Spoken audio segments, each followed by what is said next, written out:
Hello welcome back to our channel. അപ്പോൾ നമ്മുടെ ചാനലിൽ പുതിയൊരു വീഡിയോയിലേക്ക് എല്ലാവർക്കും സ്വാഗതം. അപ്പോൾ ഇന്നത്തെ റെസിപ്പി എന്ന് പറയുന്നത് ഉണ്ണിയപ്പത്തിൻ്റെ റെസിപ്പി ആട്ടോ. വളരെ ടേസ്റ്റി ആയിട്ടുള്ള നല്ല ഫ്ലഫി ആയിട്ടുള്ള നല്ല സോഫ്റ്റ് ആയിട്ടുള്ള ഒരു ഉണ്ണിയപ്പത്തിൻ്റെ റെസിപ്പിയാണ്. അപ്പോൾ എല്ലാവരും ഒന്ന് ട്രൈ ചെയ്ത് നോക്കുക കേട്ടോ. അതേപോലെ നമ്മുടെ വീഡിയോസൊക്കെ ഒന്ന് ഇഷ്ടമാവുകയാണെങ്കിൽ ഒന്ന് സബ്സ്ക്രൈബ് ചെയ്ത് സപ്പോർട്ട് ചെയ്യണേ. അപ്പോൾ നമുക്ക് വീഡിയോയിലേക്ക് കടന്നാലോ. ആദ്യം ഞാനൊരു 100 ഗ്രാം പാളയംകുടം പഴം എടുത്തിട്ടുണ്ട്. നല്ല പഴുത്ത പഴം കേട്ടോ. പാളയംകുടം പഴം 100 ഗ്രാം എടുത്തിട്ടുണ്ട്. അതൊന്ന് മിക്സിയിലിട്ടൊന്ന് അരച്ചെടുക്കാം. പിന്നെ നമുക്ക് വേണ്ട ഒരു 150 ഗ്രാം ശർക്കര വേണം. പിന്നെ മൈദ ഒരു 4 ടേബിൾ സ്പൂൺ, അരിപ്പൊടിയാണ് എടുത്തേക്കുന്നത്. വറുത്തരിപ്പൊടി 200 ഗ്രാം എടുത്തിട്ടുണ്ട്. പിന്നെ ഒരു 4 ടേബിൾ സ്പൂൺ റവയും കൂടെ എടുത്തിട്ടുണ്ട് കേട്ടോ. നമുക്ക് ഈ ശർക്കര ഒന്ന് ഉരുക്കിയെടുക്കണം. ഒരു 1/4 കപ്പ് വെള്ളം ഒഴിച്ചിട്ട് നമുക്കിതൊന്ന് ഉരുക്കിയെടുക്കാം കേട്ടോ. ശർക്കരയിൽ കല്ലും ഇങ്ങനെ അഴുക്കൊക്കെ ഉണ്ടാവും. അപ്പോൾ അത് ഉരുക്കാണ്ട് ഇട്ടുണ്ടെങ്കിൽ ഉണ്ണിയപ്പത്തിൽ ഇങ്ങനെ മണ്ണ് കടിക്കുന്ന പോലെ തോന്നും. ശർക്കരയിൽ ഇമ്പ്യൂരിറ്റീസ് ഒന്നും ഇല്ലയെന്നുണ്ടെങ്കിൽ നമുക്ക് ശർക്കര നേരിട്ട് പൊടിച്ചതിലേക്ക് ചേർത്ത് കൊടുക്കാം കേട്ടോ. പക്ഷേ ശർക്കര പാനിയാക്കിയിട്ട് വേണം ചേർക്കാൻ. നമുക്ക് ഈ പൊടികളൊക്കെ ഒന്ന് നനച്ചെടുക്കുന്നത് ഈ ശർക്കര പാനിയിലാണ്. അപ്പോൾ നമ്മൾ ഈ എടുത്തു വെച്ചിരിക്കുന്ന അരിപ്പൊടി ഒരു പാത്രത്തിലേക്ക് പാർത്തി കൊടുക്കുക. എന്നിട്ട് നമ്മുടെ ഈ ശർക്കര നേരിയ ചൂടോടുകൂടി, നല്ല ചൂടല്ല, നേരിയ ചൂടോടുകൂടിയിട്ട് നമുക്ക് ഈ അരിപ്പൊടിയിലേക്ക് ഒഴിച്ചു കൊടുക്കാം കേട്ടോ. എന്നിട്ട് നല്ലോണം മിക്സ് ചെയ്യാം. ശർക്കര ഇങ്ങനെ ചൂടോടുകൂടി ഒഴിക്കുന്നത് എന്തിനാണെന്ന് വെച്ചിട്ടുണ്ടെങ്കിൽ ഉണ്ണിയപ്പത്തിൻ്റെ ഉള്ളിൽ ഇങ്ങനെ ആര് പോലെ നല്ലൊരു ഫ്ലഫി ആയിട്ട് കിട്ടാൻ വേണ്ടിയിട്ടാട്ടോ ഇങ്ങനെ നമ്മൾ ഒഴിച്ചു കൊടുക്കുന്നത്. എന്നിട്ട് നല്ലോണം ആ ചൂടോടുകൂടി തന്നെ മിക്സ് ചെയ്ത് കൊടുക്കുക കേട്ടോ. ഒരുപാട് ചൂടല്ല, നേരിയൊരു ചൂടോടുകൂടി തന്നെ ഒഴിച്ചിട്ട് മിക്സ് ചെയ്ത് കൊടുക്കുക. ഇനി നമ്മൾ ഈ അരച്ച് വെച്ചിരിക്കുന്ന പഴം ഉണ്ടല്ലോ, ആ പഴത്തിലേക്ക് നമ്മൾ എടുത്ത് വെച്ചിരിക്കുന്ന മൈദയും റവയും ഈ ഒരു മിക്സും കൂടി ചേർത്തിട്ട് ഒന്ന് ബ്ലെൻഡ് ചെയ്തെടുക്കുക. മിക്സിയിൽ ബ്ലെൻഡ് ചെയ്യുമ്പോൾ എല്ലാം കറക്റ്റായിട്ട് ഇങ്ങനെ ബ്ലെൻഡ് ചെയ്ത് കിട്ടും. അപ്പോൾ അതുകൊണ്ട് മിക്സിയിൽ ചെയ്യുന്നത്. അല്ലാന്നുണ്ടെങ്കിൽ നമ്മൾ നേരെ പാത്രത്തിലേക്ക് ഇതെല്ലാം കൂടി ഇട്ടിട്ട് ഇളക്കിയെടുത്താലും മതി കേട്ടോ. അപ്പം ഞാനിപ്പോൾ ഇവിടെ എല്ലാം കൂടി മിക്സിയുടെ ജാറിലേക്ക് ഇട്ട് കൊടുത്തിട്ട് ഒരു 1/4 ടീസ്പൂൺ ഏലക്കാപ്പൊടി ചേർത്ത് കൊടുത്തിട്ടുണ്ട്. ഏലക്കാപ്പൊടി ഇല്ലയെന്നുണ്ടെങ്കിൽ ഒരു 4 ഏലക്ക ഈ അരയ്ക്കുമ്പോൾ ഒന്ന് ചേർത്ത് കൊടുത്തത്. നമ്മൾ പഴം അരയ്ക്കുന്ന ടൈമിൽ ചേർത്ത് കൊടുത്താൽ മതി കേട്ടോ. 4 ഏലക്ക അല്ലെങ്കിൽ ഒരു 1/4 ടീസ്പൂൺ ഏലക്കാപ്പൊടിയും കൂടി ചേർത്ത് കൊടുത്തിട്ട് നല്ലോണം ഒന്ന് മിക്സ് ചെയ്യുക.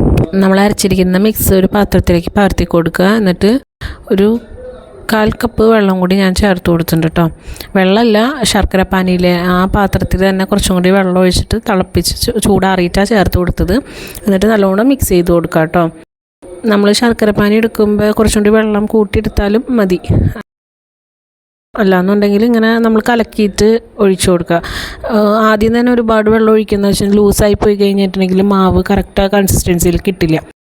അപ്പോൾ നമ്മളിങ്ങനെ ഇത്തിരി ഒഴിച്ചു കൊടുത്തിട്ട് നോക്കിയിട്ട് എടുക്കുക കേട്ടോ. ഈ മാവിൻ്റെ കൺസിസ്റ്റൻസി എന്ന് പറഞ്ഞു കഴിഞ്ഞാൽ ഒരുപാട് ലൂസ് ആവാനും പാടില്ല, ഒരുപാട് ടൈറ്റ് ആവാനും പാടില്ല. അപ്പോൾ ഇപ്പോൾ ഞാൻ കാണിക്കുന്ന ഈ ഒരു കൺസിസ്റ്റൻസിയിൽ നമ്മൾ കലക്കി വെക്കുക. നമ്മൾ മാവ് നമുക്കൊരു 4 മണിക്കൂറെങ്കിലും റെസ്റ്റ് ചെയ്യാൻ വെക്കണം. അപ്പോൾ ആ ടൈമിൽ ഇത് കറക്റ്റ് ഒരു കൺസിസ്റ്റൻസിയിലേക്ക് വരും. ഒരു പിഞ്ച് ഉപ്പും കൂടി ഇട്ട് കൊടുത്തിട്ടുണ്ട്. നല്ലോണം ഇളക്കി മിക്സ് ചെയ്ത് ഇതിൻ്റെ കട്ടകൾ എന്തെങ്കിലും ഉണ്ടെങ്കിൽ അതൊക്കെ ഒന്ന് ഉടച്ചു കൊടുക്കുക. എന്നിട്ട് നമുക്കിതൊരു 4 മണിക്കൂർ റെസ്റ്റ് ചെയ്യാൻ വെക്കണം കേട്ടോ.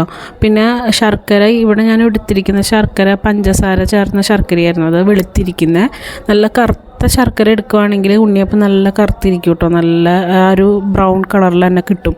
ഞാൻ ഉപയോഗിച്ച ശർക്കര എന്ന് പറയുന്നത് വെളുത്ത ശർക്കര. അപ്പോൾ അതിൽ ഓൾറെഡി പഞ്ചസാരയുടെ അംശമുണ്ട്. അതുകൊണ്ട് ഞാൻ പഞ്ചസാര ചേർക്കാത്ത.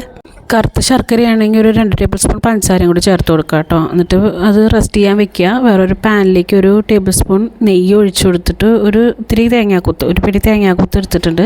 അത് വറുത്തെടുക്കുക. എന്നിട്ട് വറുത്ത് ഈ ഒരു കളറാകുമ്പോഴേക്കും ഇറക്കി വെച്ചിട്ട് ഒരു ടീസ്പൂൺ എള്ളും കൂടി ആഡ് ചെയ്ത് കൊടുക്കുക കേട്ടോ.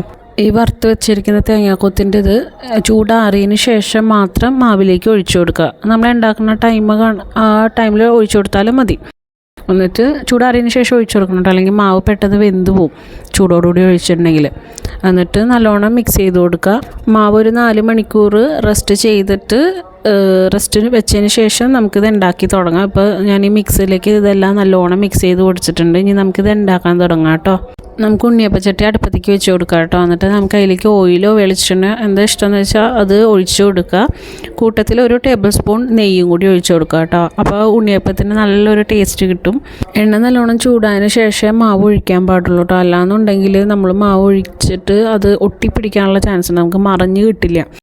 അപ്പോൾ നെയ്യും കൂടി ആഡ് ചെയ്ത് കൊടുത്തിട്ടുണ്ട്. നല്ലോണം ചൂടായതിന് ശേഷം ഞാനിപ്പോൾ എല്ലാത്തിലും ഓരോ ടേബിൾ സ്പൂൺ വെച്ചിട്ടാണ് ഒഴിച്ചു കൊടുത്തത്.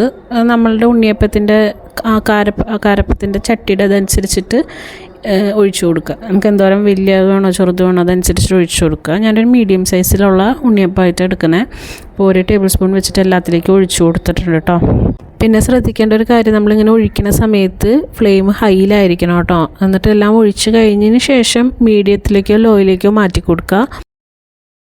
നമ്മൾ ഒഴിക്കുന്ന സമയത്ത് ഹൈയിൽ വെച്ചില്ല എന്നുണ്ടെങ്കിൽ നമ്മൾ ഉണ്ടാക്കുന്ന സാധനം എണ്ണ കുടിക്കാനുള്ള ചാൻസ് കൂടുതലാണ്. അപ്പോൾ നമ്മളിത് ഈ ഒഴിച്ചതിന് ശേഷം നമ്മൾ ഇത് സിമ്മിലേക്ക് ആക്കി കൊടുക്കുക. ഒരു വശം മുരിഞ്ഞ് വരുമ്പോഴേക്കും നമുക്കിത് പതിയെ ഇങ്ങനെ മറിച്ചിട്ട് കൊടുക്കാം കേട്ടോ. ആദ്യത്തെ ഉണ്ടാക്കുമ്പോൾ ചെറുതായിട്ടൊരു ഒട്ടിപ്പിടുത്തം ഉണ്ടാവും, എന്നാലും അത് കഴിയുമ്പോൾ ശരിയായിക്കോളും. എന്നിട്ട് നമ്മൾ മറിച്ചിട്ട് കൊടുക്കുക. മറിച്ചിടുമ്പോഴും നമ്മൾ ഫ്ലെയിം കൂട്ടി വെച്ചിട്ട് മറിച്ചിടുക, എന്നിട്ട് പിന്നെയും ലോയിലേക്ക് ആക്കുക കേട്ടോ. എന്നാലാണ് ഉള്ളു വേഗമുള്ളൂ. അല്ലാന്നുണ്ടെങ്കിൽ നമ്മൾ ഹൈയിൽ വെച്ചിട്ട് തന്നെ ഇത് കുക്ക് ചെയ്ത് കഴിഞ്ഞാൽ പുറത്ത് പെട്ടെന്ന് കരിഞ്ഞു പോവുകയും ചെയ്യും, ഉള്ളു വേവേ ഇല്ല. അപ്പോൾ നമുക്ക് മറിച്ചിട്ടിട്ട് ഒന്നും കൂടി സിമ്മിലേക്ക് ആക്കിയിട്ട് ഇതൊന്ന് കുക്ക് ചെയ്തെടുക്കാം, മുരിച്ചെടുക്കാം കേട്ടോ. മറിച്ചിട്ടൊന്ന് കുക്കായി കഴിഞ്ഞിട്ട് നമുക്കിങ്ങനെ അങ്ങോട്ടും ഇങ്ങോട്ടൊക്കെ ഒന്ന് നീക്കി മറിച്ചൊക്കെ ഇട്ടിട്ട് എല്ലാ ഭാഗവും ഒന്ന് മുരിച്ചെടുക്കണം. എല്ലാ ഭാഗവും മുരിഞ്ഞ് കഴിഞ്ഞ് കഴിഞ്ഞിട്ടുണ്ടെങ്കിൽ നമുക്ക് ഫ്ലെയിം ഹൈയിലേക്ക് വെച്ചിട്ട് ഇത് എടുക്കാം കേട്ടോ. നമ്മൾ ഉപയോഗിക്കുന്ന ശർക്കരയുടെ ഇതനുസരിച്ചും ഉണ്ണിയപ്പത്തിൻ്റെ കളറിന് വ്യത്യാസം ഉണ്ടാവും. ഞാൻ പറഞ്ഞ പോലെ ഞാനിവിടെ എടുത്ത ശർക്കര പഞ്ചസാര കൂടി ശർക്കരയായിരുന്നു, കറുത്ത ശർക്കരയല്ലായിരുന്നു. അതുകൊണ്ട് തന്നെ നമുക്ക് ആ ഒരു കറക്റ്റ് കളറ് കിട്ടില്ല. നമ്മൾ നല്ല കറുത്ത ശർക്കര എടുക്കുകയാണെങ്കിലാണ് നമുക്ക് ആ കറക്റ്റ് ബ്രൗൺ കളറിൽ കിട്ടുള്ളൂ. ഈ ശർക്കര എടുത്തെന്ന് വെച്ചാൽ കുഴപ്പമൊന്നുമില്ല കേട്ടോ, കളറിന് നേരിയ വ്യത്യാസം ഉണ്ടാവുമെന്നോ മാത്രമേ ഉള്ളൂ കേട്ടോ. നമ്മുടെ ഉണ്ണിയപ്പം എല്ലാം മുരിഞ്ഞ് റെഡിയായി വന്നിട്ടുണ്ട്. ഈ ഒരു പാകമാകുമ്പോഴേക്കും നമുക്ക് എടുത്ത് തുടങ്ങാം. കാരണം നമ്മളിത് എടുത്തു കഴിഞ്ഞാലും പുറത്തുനിന്ന് ഒന്നും കൂടി ഇത് മുരിയും, അതായത് ആ എണ്ണയുടെ ഒരു ഇതുകൊണ്ട് ഒന്നും കൂടി ഇതാവും. അപ്പോൾ ഈ ഒരു പാകം എത്തുമ്പോഴേക്കും നമുക്ക് ഫ്ലെയിം കൂട്ടി വെച്ചിട്ട് ഇത് എടുക്കാം കേട്ടോ. ഓരോന്നും ഇതേപോലെ നമുക്ക് മാവെല്ലാം കൂടിയും ചുട്ടെടുക്കാം. ഏകദേശം എനിക്ക് 25 ഉണ്ണിയപ്പം ആട്ടോ കിട്ടിയത്. ഈ ഒരു മീഡിയം സൈസിൽ ഒരു 25 ഉണ്ണിയപ്പം കിട്ടിയിട്ടുണ്ട്.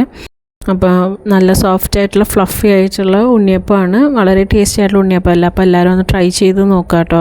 എല്ലാവർക്കും ഇഷ്ടപ്പെടുന്ന ടൈപ്പ് ഒരു ഉണ്ണിയപ്പത്തിൻ്റെ റെസിപ്പി ആട്ടോ ഇത്. അപ്പോൾ എല്ലാവരും ഒന്ന് ട്രൈ ചെയ്ത് നോക്കുക, അഭിപ്രായങ്ങൾ പറയുക കേട്ടോ. നമ്മളുടെ വീഡിയോസൊക്കെ ഇഷ്ടമാവുകയാണെങ്കിൽ ചാനലൊന്ന് സബ്സ്ക്രൈബ് ചെയ്യുക, വീഡിയോസൊക്കെ ഒന്ന് ലൈക്ക് ചെയ്യുക, ഷെയർ ചെയ്യുക കേട്ടോ. അതേപോലെ നിങ്ങളുടെ കമൻസൊക്കെ ഒന്ന് കമൻറ്റ് ബോക്സിൽ പറയാം കേട്ടോ. Thanks for watching.